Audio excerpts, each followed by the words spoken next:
Did you download TikTok ironically so you can go ahead and stalk your coworker's page? Because apparently his TikTok famous, but now you go through unironically spending at least 3 hours a day looking at all these little kids around high school doing these dances and getting popular and more cool than you'll ever be? No? Just me? Okay, let's talk about our goals.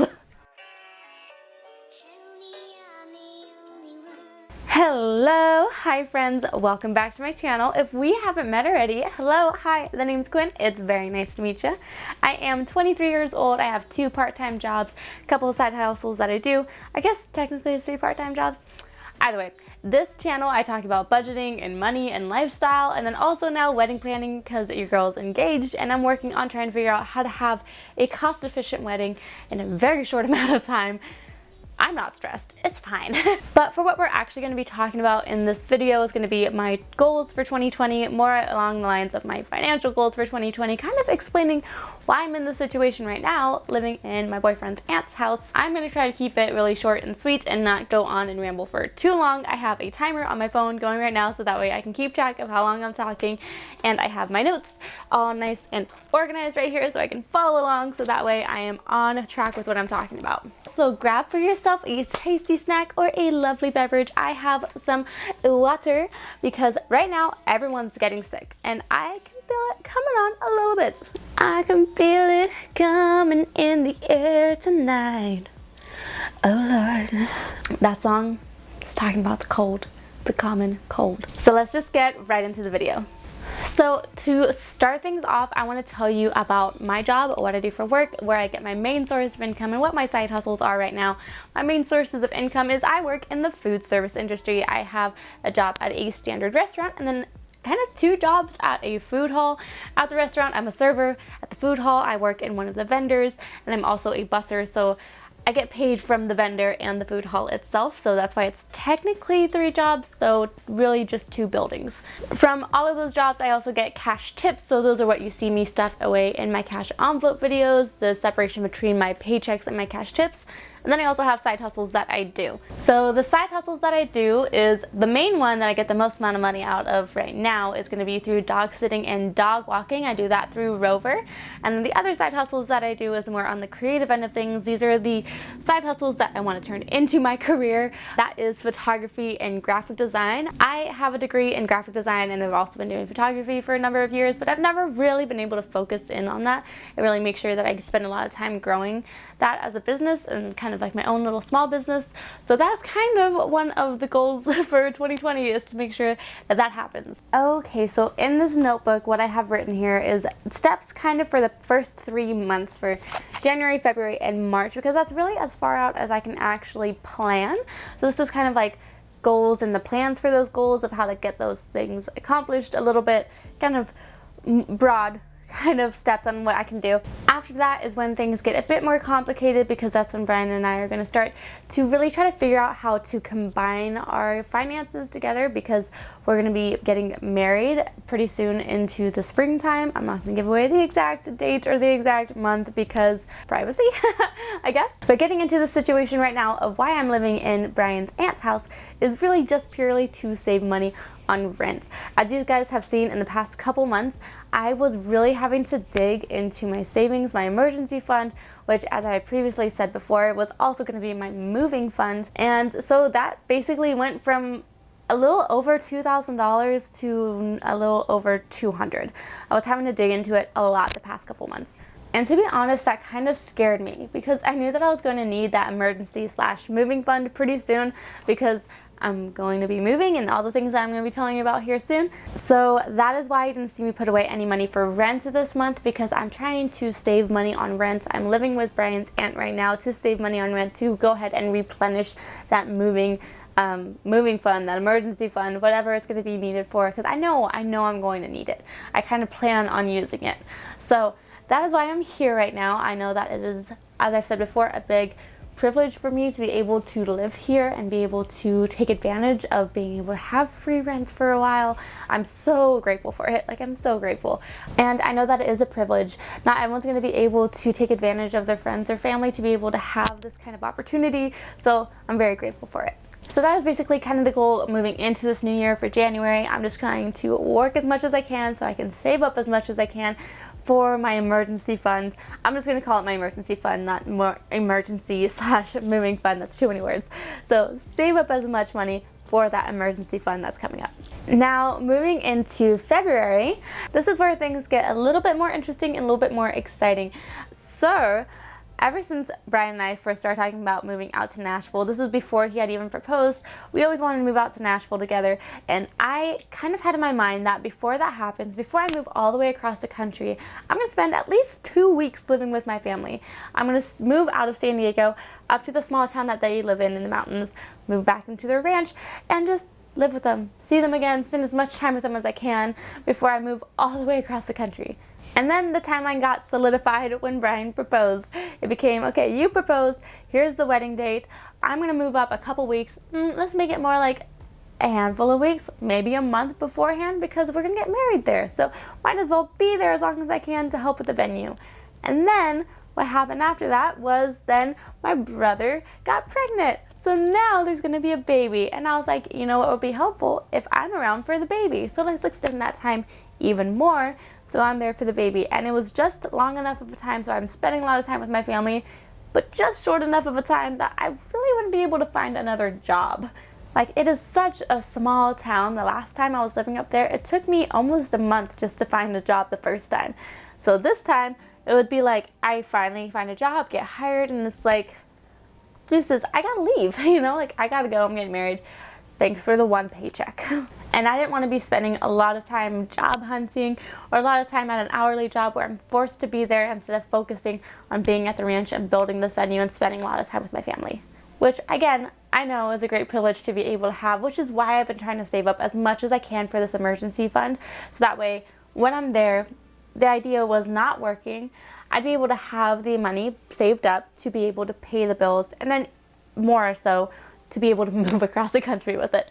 So recently, a couple days ago, I had a conversation with my dad, and we moved that move date up even closer now, so that way now I would have more time, so that way if I needed to find a job, I would be able to have one. Also, to just be able to spend as much time there at the venue, building things up.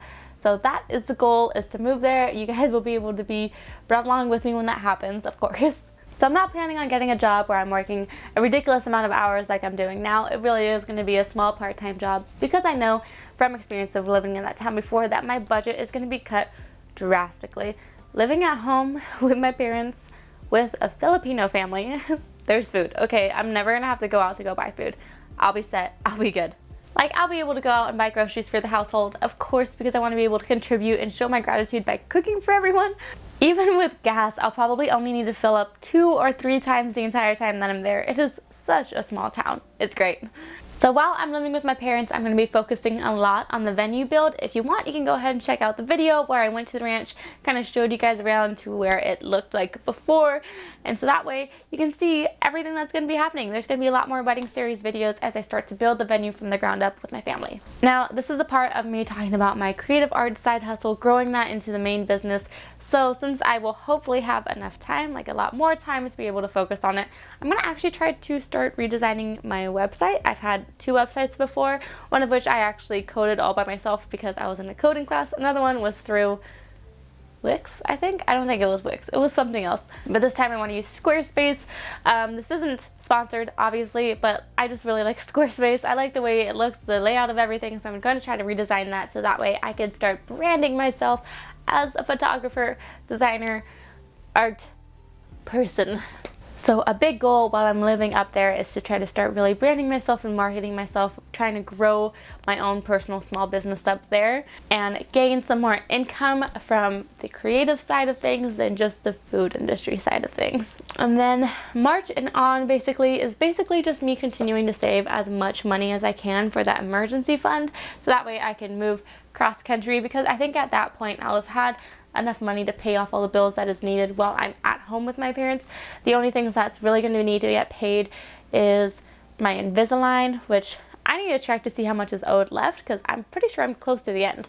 My Invisalign, my car payment, and my school payment, and car insurance, and health insurance, and my gym. So basically just those things. But the main ones being my Invisalign, car insurance, car, and school. Those four are the main bills that need to get paid, that I currently do have enough money to pay at least a month worth of those payments. So we're set. But the goal is to basically just continue saving as much as I can. It's going to be really helpful living with my parents to be able to do that. So that way when I do move across the country, I'm not just going to have to rely on Bryan for paying for everything, including the move. Oh my gosh, I'm so stuffed up. Like, I feel like talking is getting me more stuffy.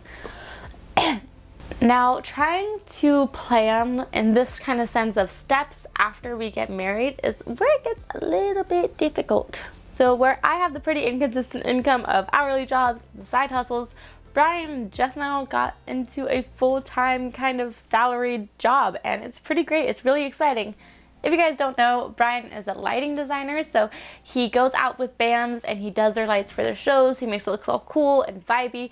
You know, he makes the show look as exciting as it sounds. And just this year, he got signed on for a really, really cool gig that has him on retainer, so he is able to be getting a consistent income, whereas before he was kind of gig-based, so it was kind of like me, where it's inconsistent, but when the money comes in, the money comes in, you know? So now he's on a retainer, so he gets a little bit every month, so it's kind of like a salary. The way that we plan on budgeting, we have talked about it before, but nothing to really set in stone yet. But the way we've kind of talked about it is we're at least on the same page in knowing that we are going to have to change everything completely. The way that I do my budgeting works great for me, and that's great. The way that he does his budgeting works great for him, and that's great. But they don't work for each other. like I can't control my money the way that he does, and he can't control his money the way that I do. We would just drive each other insane if we try to do it the same way the other person does. So we're gonna have to find a way to make a nice little balance of everything. The main thing is that I really like is that I'm probably gonna be in control of everything. So that's gonna be great, because I think I just care a lot more about budgeting than he does, which is why I'm probably gonna be the one mostly in control. While we're living in Nashville, I will still probably most likely still have a small part-time job. The extra consistent income will be really nice to have, especially to help pay down my debts really faster. Also, while I'm trying to grow my own small business with photography and design, having my own little like money will be nice. It's not that we're doing separate monies, but like just to know that I'm contributing will be nice. Plus, as I'm sure as you guys know, I'm kind of a workaholic. I really like working. I really like being out of the house and doing things and interacting with people. So being able to have a job where I'm interacting with people and making some money will be really, really nice. We do talk about dreams of investments and ways that we want to grow our wealth, but those at the moment are just dreams and talks. They're not really things that we can lay out steps for ourselves right now. They are dreams, but though they are things that we're going to try to achieve hopefully in the near future, but as of right now, I'm just not going to talk about them because they're not so much goals as they are just dreams. So that does it for my 2020 goals, my financial goals for the first half of the year coming up. A lot of it is going to be based on preparing myself right now for something in the future. The fact that I just said that is kind of insane. My dad, one of the things that he was talking about to kind of get me ready for the beginning of this year was talking about how a lot of people, they give themselves a word of the year. A lot of churches, they do the same thing. They give themselves the word of the year. And my family, along with the church that they follow, like my dad came up with this word first and then found out that the church was doing the same thing. It was the word prepare. Like, prepare yourself. And I did not even think about that until that sentence escaped my mouth. So I guess that's my word too. It's just like a lot of the beginning of this year is preparing for life. I'm preparing money for a move and a wedding and a marriage, and I'm preparing myself with my jobs for growing my own small business. Yeah, it's exciting. It's really exciting. I'm really glad that I get to take you guys along with me on this whole journey. If you guys have some financial goals or any specific goals that you have for yourself for 2020, they don't have to be financial. They could be talking about like you really want to go on this really cool hike and not die. That is one of my goals, is to go on a hike in Yosemite and not feel like I'm dying. Or maybe a goal of yours is to create something new every day. It doesn't have to be great. Or maybe a goal of yours is to just be. You know, just live and to be grateful for the days as they come, because sometimes the days aren't so exciting and they're just there and they happen and they come and go, but that just means that you survived another one, and then that's great. So that's something to be excited for.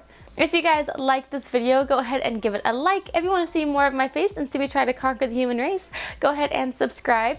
You can find me at all of my social media at Quinn Kaylin.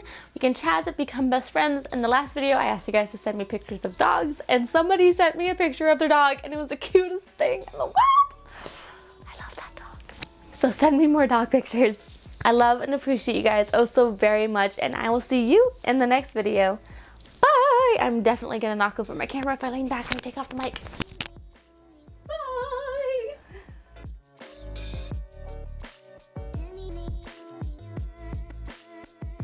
This is a note to all the dog owners out there. Send